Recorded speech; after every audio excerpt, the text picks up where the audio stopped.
இந்த ஒரு தொக்க மட்டும் பண்ணி வச்சுக்கிட்டீங்க அப்படின்னா, 1 மாசத்துக்கு உங்களுக்கு சட்னி வைக்கிற வேலையே மிச்சம். வாங்க இப்ப தக்காளி தொக்கு எப்படி செய்றதுன்னு பார்க்கலாம். இதுக்கு நல்ல பழுத்த தக்காளியா 1 கிலோ தக்காளி எடுத்திருக்கேன்.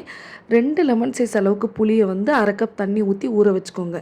இப்ப புளிய நல்லா கரைச்சிட்டு, அந்த தண்ணிய மட்டும் அந்த தக்காளி கூட சேர்த்து, குக்கர மூடி ஒரு 2 விசில் ஹை ஃப்ளேம்ல விட்டு எடுத்தீங்க அப்படின்னா, தக்காளி நல்லா வெந்து வந்துரும். இது ஆறுனதுக்கப்புறமா மிக்ஸியில நல்லா நைஸா அரைச்சு வச்சுக்கோங்க. தண்ணி எதுவுமே சேர்க்கக்கூடாது. தண்ணி சேர்க்காம அரைச்சுக்கோங்க. இப்போ கடாயில 250 எம்எல் நல்லெண்ணெய் சேர்த்துருக்கேன். 1 டீஸ்பூன் கடுகு, 1 டீஸ்பூன் ஜீரகம், கொஞ்சமா கருவேப்பிலை சேர்த்துருக்கேன். இப்போ கருவேப்பிலை, கடுகு எல்லாம் நல்லா பொரிஞ்சதுக்கப்புறமா அரைச்சி வச்சிருக்க தக்காளி விழுது சேர்த்துட்டு 2 டேபிள் ஸ்பூன் மிளகாய்த்தூள், 2 டேபிள் ஸ்பூன் மல்லித்தூள், 1 டேபிள் ஸ்பூன் கல் உப்பு சேர்த்து நல்லா கிளறி விட்டுக்கோங்க. இதை ஒரு 1/4 மணி நேரம் நல்லா ஹை ஃப்ளேமில் கொதிக்க விடுங்க. 1/4 மணி நேரம் கொதிச்சதுக்கப்புறமா அடுப்பை நல்லா ஃபுல்லாக லோ ஆக்கிட்டு தட்டை வச்சு மூடி வச்சுருங்க 1/4 மணி நேரம். இப்போ 1/4 மணி நேரத்துக்கு அப்புறம் தட்டை ஓப்பன் பண்ணிவிட்டு இதில் 1 டீஸ்பூன் அளவுக்கு நாட்டு சர்க்கரை சேர்த்துருக்கேன். நல்லா கிளறி விட்டுட்டு மறுபடியும் தட்டை வச்சு மூடி ஒரு 1/4 மணி நேரம் லோ ஃப்ளேமில் விட்டீங்க அப்படின்னா உங்களுக்கு நல்லா இந்த அளவுக்கு கெட்டியாகி வந்துடும்.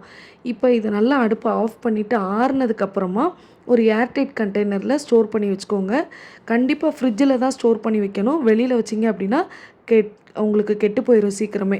இது நீங்கள் இட்லி, தோசை, சாதம் இந்த மாதிரி எல்லாத்துக்கூடயும் வச்சு சாப்பிட்றதுக்கு அல்டிமேட்டாக இருக்கும். நீங்களும் கண்டிப்பாக ட்ரை பண்ணி பாருங்கள். தேங்க்யூ.